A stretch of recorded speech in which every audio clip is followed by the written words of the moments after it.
En esta oportunidad les voy a estar contando sobre la ley provincial 4747 que tiene la provincia de Río Negro para el uso de software libre en la administración pública.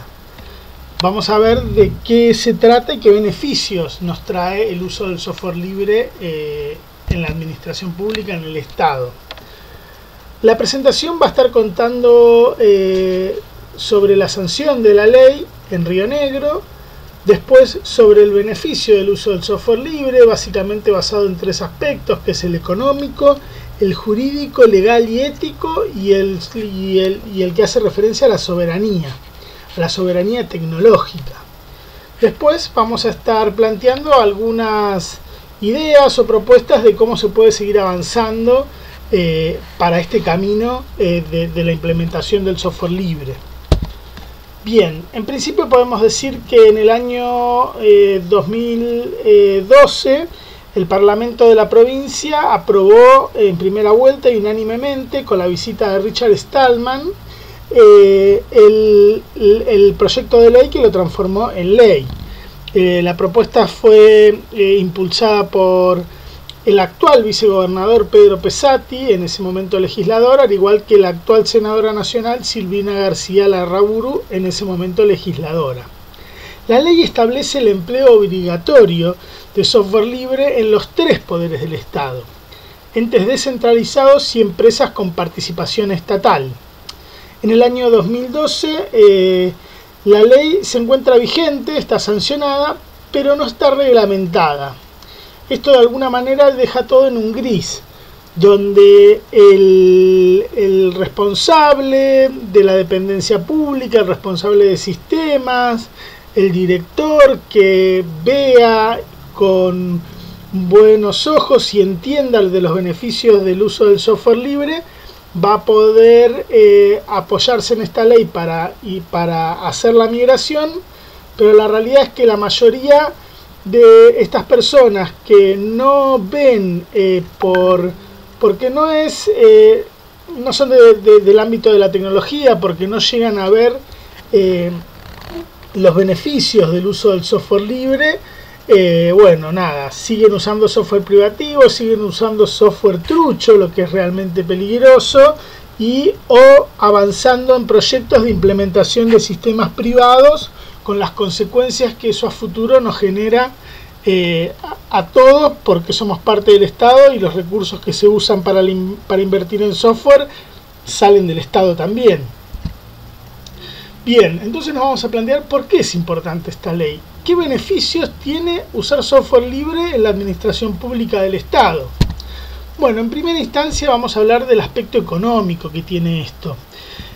Por un lado, lo que se plantea es el ahorro de licencias que necesitan licencias de software que necesitan las computadoras para funcionar en el ámbito estatal. Las licencias no son más ni menos que alquileres de software.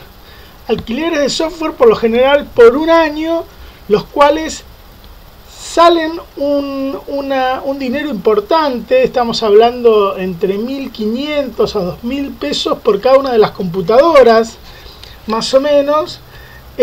¿Para qué? Para que uno diga, bueno, esto está funcionando de manera legal y no está infringiendo ninguna ley de propiedad intelectual.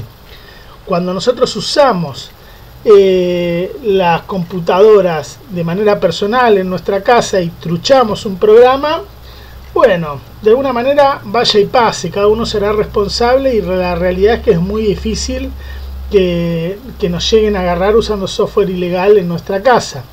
A lo sumo estaremos más expuestos en seguridad, actualizaciones, pero bueno, cuando nosotros lo usamos en el Estado o de manera comercial en una empresa, el software y los programas tienen que tener su correspondiente licencia, si no están en infracción.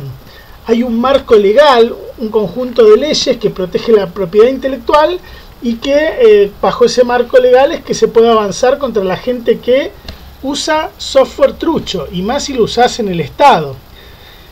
Entonces, de alguna manera lo que se propone es no ahorrar esas licencias y reemplazarlas con software libre. Pero ¿qué pasa? El software libre, de alguna manera, los empleados seguramente en su gran mayoría no van a saber manejarse eficientemente con software libre a la hora de hacer su trabajo. Por eso, digamos, lo que se propone, software libre no significa software gratis, eso no significa que no va a tener costo. Pero lo que se propone es invertir ese costo o ese dinero que antes se usaba para alquiler de software para capacitar al personal, para invertir en capital humano, para invertir en conocimiento, para invertir en la gente que va a estar trabajando sobre los sistemas para poder ser más eficientes y sacar el mayor provecho al sistema que pueden usar. De alguna manera, esto es lo que propone el uso de software libre, y aparte esto generaría trabajo local, porque de alguna manera se necesitaría que el soporte esté dado de manera local por proveedores de soporte técnico, de redes de software que puedan trabajar dando asistencia a las diferentes dependencias. Esto entonces en el aspecto económico es un ahorro, o llamémoslo una inversión inteligente de los recursos que dispone el Estado para mantener su infraestructura tecnológica, su parque informático, sus computadoras y su software. Bien, otra de las posibilidades que nos permite el software libre y que también termina siendo económica es la posibilidad de combatir lo que se llama la obsolescencia programada. Esa sensación generalizada que tiene la mayoría de las personas que después de unos años de usar su computadora tienen que cambiarla, cuando en realidad siguen haciendo lo mismo, porque seguramente muchos de los puestos que tiene el Estado, te podría decir, trabajan con un procesador de texto, una hoja de cálculos y un cliente de mail y un explorador de internet, con un sistema privativo que sabemos que tienen obsolescencia programada, que pasado 4 o 5 años esa computadora que vos hacías lo mismo, empezás a sentir que está lenta o que no rinde lo mismo, o inclusive te desactualizan el sistema, por lo tanto te obligan a cambiarlo por otro que necesita más computadora. Esto es una trampa conocida que está generando grandes problemas a nivel ambiental por la cantidad de residuos electrónicos que se van generando y que son basura directamente. Y bueno, justamente el software libre lo que nos permite es aprovechar al máximo el equipo, el hardware que tenemos. De alguna manera rentabilizar las máquinas que quedaron obsoletas con otros sistemas operativos, pudiendo mantenerse actualizado y sin hacer que un hardware que todavía puede funcionar deje de funcionar o deje de servirnos y tenga que ser tirado o regalado. Nosotros desde el software libre lo que se propone es utilizar al máximo el hardware, las computadoras, porque el software hace que uno pueda usar mucho más esas computadoras que cuando está usando un software privativo. De alguna manera el software libre siempre guarda compatibilidad con las versiones anteriores. Esto es muy importante también. Y termina sintiéndose en que no hay que invertir seguramente tan seguido en hardware, porque no se va a poner obsoleto tan rápidamente. Otro aspecto es el jurídico, legal y ético, ¿no? El precio de usar software ilegal puede ser muy caro en varios sentidos. El económico, en sentido de la pérdida de información, ya sea porque información importante para la empresa se pierda, o por problemas judiciales que traiga el hecho de estar usando software trucho de manera estatal o de manera privada o de manera comercial, ¿no? Todo el software privativo que se usa en la administración pública debe tener su licencia o su alquiler anual de software, y vale mucha plata, ya lo dijimos antes. Entonces, de alguna manera estás gastando mucha plata en alquileres que se vencen y, como decíamos antes, al otro año no solo tenés que renovarlo, sino que estás atado de pies y manos en gran medida al proveedor de ese software en el cual ya tenés volcado toda tu informática.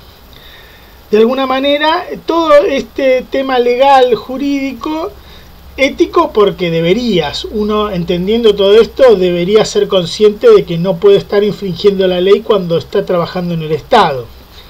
Bueno, si se tiene en cuenta que todo este marco jurídico y legal está amparado por un conjunto de leyes de propiedad intelectual y hay una entidad, un clúster de abogados seguramente, que se llama Software Legal, www.softwarelegal.org.ar, pueden ingresar y ver que existe. Ellos llevan adelante acciones antipiratería y son los que están permanentemente atentos a que enganchar a gente, a empresas que estén usando software trucho y multarlas y hacerles pagar multas muy caras y hasta tener problemas legales muy serios. Acá, como dice la presentación, el software legal actúa al amparo del derecho constitucional argentino que protege la propiedad intelectual y las leyes nacionales establecen que quien utiliza los productos de software debe poseer las licencias que respaldan dicho uso. Es que a partir de estas leyes es que Software Legal desarrolla su permanente verificación y auditorías. Y fíjense que hay una página web para hacer denuncias anónimas de piratería. O sea, fíjense lo fácil que es que se enteren que hay software ilegal funcionando en algún lugar.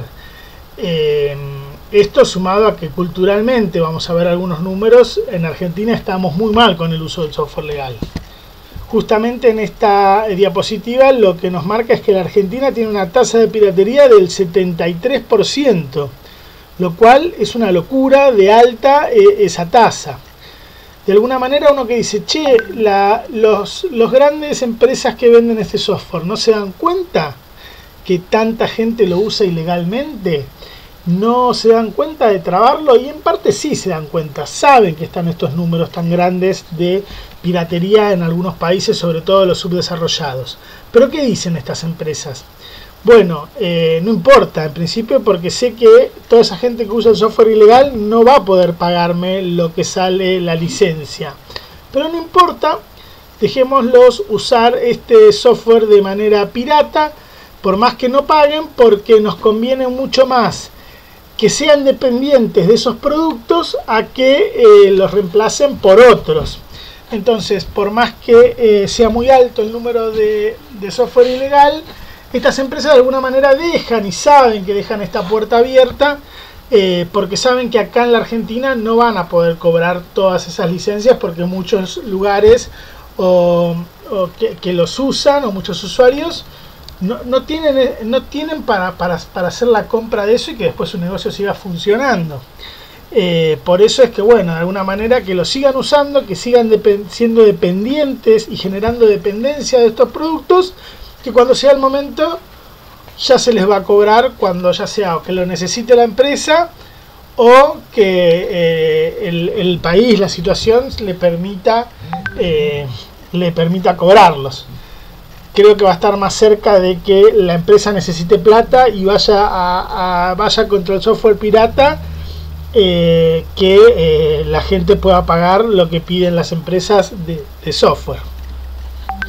Ahí hablamos también que en el 2009, 60 allanamientos, 21 operativos, 25 personas consideradas responsables del delito de defraudación contra la propiedad intelectual con costos que superan los 5 millones de pesos. Casos concretos, bueno, lo que les contaba, en el 2009, 60 operativos, más de 5 millones de pesos en multa, gente realmente comprometida judicialmente. En Bariloche, en el 2001, uno de los casos más conocidos fue el de la Cooperativa de Electricidad Bariloche, que fue, de alguna manera la engancharon con un montón de software ilegal y tuvo que pagar una multa muy grande por el uso de software trucho. Otro de los que visitó fue el Hotel Yao Yao, pero bueno, como les de alguna manera estaba bastante en regla. Sin embargo, en el 2009 se trabajó en una migración solo de algunos paquetes de oficina para puestos justamente terminales que usaban hoja de cálculo, emails y procesador de texto, y solo con reemplazar en un parque informático de 150 o 200 computadoras, reemplazar, no sé, 100 computadoras, ya es una inversión de plata muy importante. Y aparte capacitaron a su personal para que pueda hacer un uso eficiente de esas herramientas, lo cual ahorraron un montón de plata y aparte dieron capacitaciones al personal, lo cual siempre es positivo porque genera conocimiento y capacita a la gente que va a estar operando las máquinas seguramente en el mediano y largo plazo. Bien, otro de los aspectos importantes por lo que es importante el uso del software libre es el de la soberanía de la información, el de la soberanía informática. Y la pregunta que les hago es, ¿saben qué hace Windows mientras te pone esta pantalla de que está actualizando, no toques el equipo o no lo apagues? De alguna manera hay que confiar porque nadie lo sabe, porque el código fuente de lo que está haciendo en ese momento solo lo sabe la empresa. Te podría estar descargando actualizaciones si somos bien pensados. También podría estar indexando todo el contenido de tu disco rígido, subiéndolo a un servidor de ellos para analizar lo que tiene cada computadora, rastrear información. Podrían estar haciendo lo que quieran porque están con total control de nuestra computadora. Y no hay nadie que pueda auditar qué es lo que están haciendo. Esa es la diferencia con el software libre. El software libre podría estar haciendo esto mismo de actualizarte el sistema. Igual lo hace de otra manera, mostrándote mucho más detalle y qué es lo que está haciendo. Pero ponele que lo planteara así. Al ser software libre, uno podría contratar a un programador o a auditores que nos digan exactamente qué es lo que está haciendo el software para nosotros estar tranquilos de que nadie nos está robando información. Esto es una muestra, pequeña muestra de cómo en realidad uno dice, tengo mis archivos acá, están privados, pero en realidad en un proceso de estos tranquilamente uno podría estar subiendo información de todo lo que tiene, si tiene información confidencial o no, y bueno, y la privacidad realmente pasa a un costado. Y estamos muy expuestos de alguna manera. Stallman lo que dice es bueno, que el Estado debe usar software libre para mantener su soberanía informática. Las agencias públicas hacen la informática por el pueblo, por lo tanto tienen el deber, la responsabilidad de mantener siempre el control de ella. Para hacerlo hace falta que el software que se usa sea libre. Tiene que hacer que la informática pública esté bajo el control del Estado, con software bajo el control del Estado, es decir, software libre que esté bajo el control de cualquier usuario que pueda entender el código. Entonces, si hay una agencia pública que usa el programa privativo, la seguridad informática del Estado exige eliminarlo, cueste lo que cueste, porque realmente están en peligro. Y hay un caso anecdótico que pueden buscar, que es cuando Hugo Chávez en Venezuela subió y asumió como presidente y tenían fuertes intereses con Estados Unidos por el petróleo que manejaban en la empresa PDVSA. Estados Unidos con la complicidad de Microsoft les paró la planta de PDVSA por completo. ¿Por qué? Y porque usaban servidores Windows y como había una cuestión de Estado y intereses del Estado muy grande, la empresa privada de origen estadounidense en convivencia con el Estado liberaron o mostraron cuáles son las puertas traseras para entrar a esos servidores y parar directamente la producción de una petrolera de otro país. Imagínense lo que significa en cuanto a soberanía eso. O sea, realmente, y por más que tengas las licencias al día y tengas todo al día en cuanto a ese aspecto, si hay intereses más fuertes arriba, perdés absolutamente la soberanía con un sistema privativo. Ahí se le hace una pregunta a Stallman que dice: ¿existe una gran barrera educativa para que los empleados públicos utilicen software libre? ¿La capacitación no resultaría más costosa a los gobiernos? Y él responde que al corto plazo es una inversión necesaria. A largo plazo no costará nada. Cuando las escuelas cesen de enseñar programas y sistemas privativos reemplazándolos por software libre, los graduados saldrán listos para usar software libre en su trabajo. De alguna manera estaríamos venciendo lo que es la dependencia tecnológica que generan con estas herramientas en las personas y en la sociedad.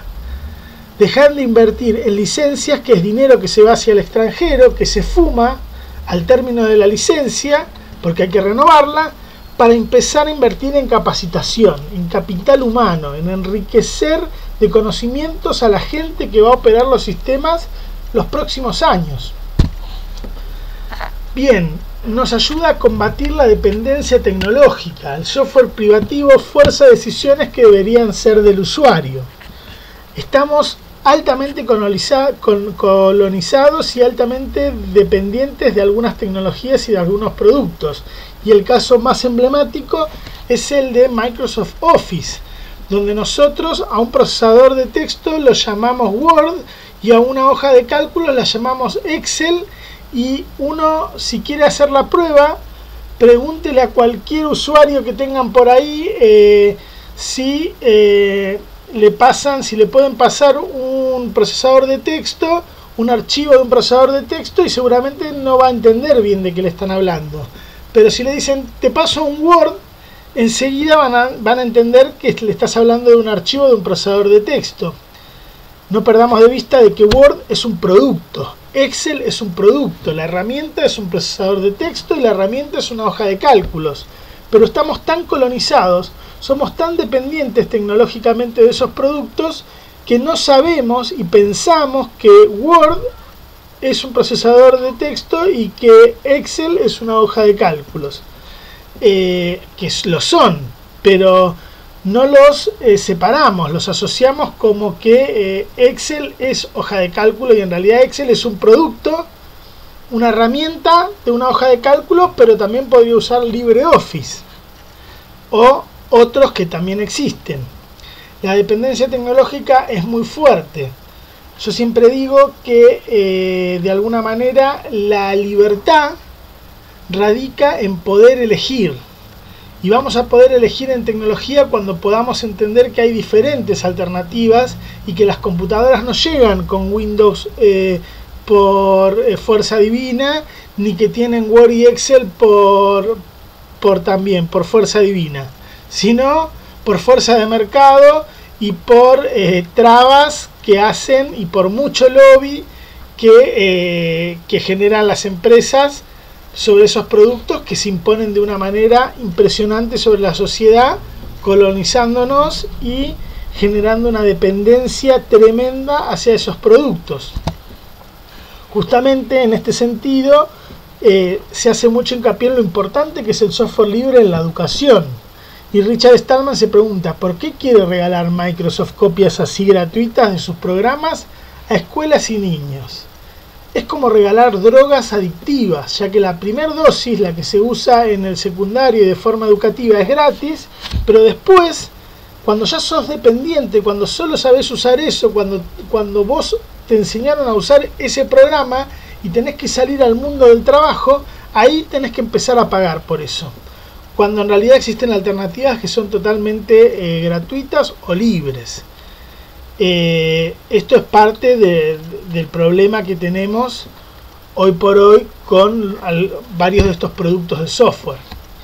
Por otro lado, la mayor seguridad que tenemos al usar software libre. No porque no existan virus, porque los virus existen en todos los sistemas, pero las permanentes actualizaciones que se generan por parte de la comunidad y que se liberan sin ningún tipo de restricciones para ser actualizadas por todos los sistemas libres, hace que el software sea más seguro.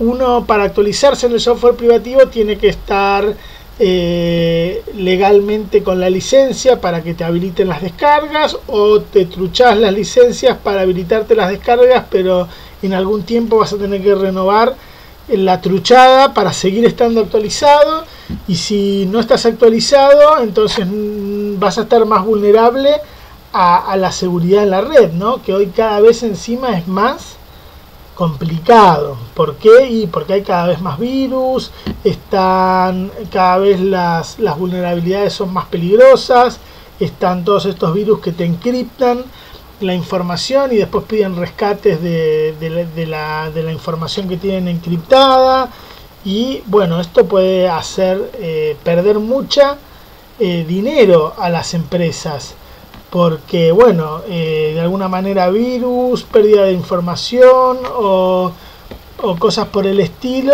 que obligan o a perder información o a suspender actividades que impactan directamente en lo económico de la empresa o de la organización. Bien, el software libre es más seguro básicamente porque está más actualizado, sin restricciones. Se descubre un bug, una vulnerabilidad, y rápidamente se libera la actualización y todas las computadoras reciben la actualización estando más seguras.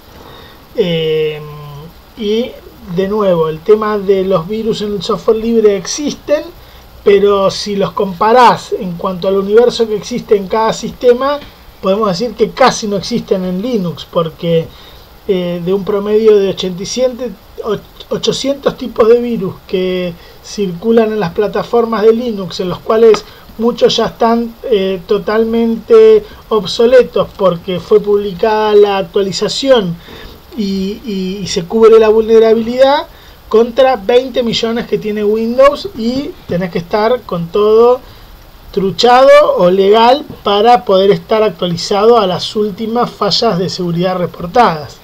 En ese sentido es que es mucho más seguro usar un sistema de tipo Linux, de tipo de software libre, y por algo también los servidores que soportan la mayoría de la nube, de internet, de la infraestructura que soporta internet, están en software libre, porque bueno, justamente por la seguridad que requieren equipos tan delicados como los servidores. Bueno, ¿cómo podemos avanzar? De alguna manera el camino es complicado por delante, no es nada fácil. Tenemos algunas buenas, como son la implementación de estas leyes, que es para aplaudir, que son grandes avances, pero nos queda mucho camino por recorrer en cuanto a seguir velando, por un lado, por la reglamentación, y después por la difusión y el entendimiento de los riesgos que hay en el uso de software ilegal, o los perjuicios en cuanto a los costos que tiene el uso de un software privativo legal, y cómo hay alternativas para enfrentar o afrontar la informática del Estado o de una empresa. Hay que seguir charlando, hay que seguir hablando, y hay que seguir compartiendo información y generando espacios. Y también algo que yo critico a la comunidad, que deberíamos tratar de que se genere más, son emprendimientos en software libre, emprendimientos que acompañen a los que quieren ir hacia el software libre, porque uno de los puntos que hoy tenemos es que, bueno, si alguien entiende toda esta cuestión del software libre y quiere ir hacia la utilización del software libre sin ser programador, bueno, no hay tantas alternativas de proveedores que puedan ayudarlo y acompañarlos a lograr ese objetivo. Bueno, dudas y preguntas, en este caso se las voy a dejar para que me las hagan si quieren por mail. Mi nombre es Lucas Pasalacqua y ahí tienen mi mail, tienen también un blog que tengo, y desde ya les agradezco mucho por su atención y por haber escuchado la presentación.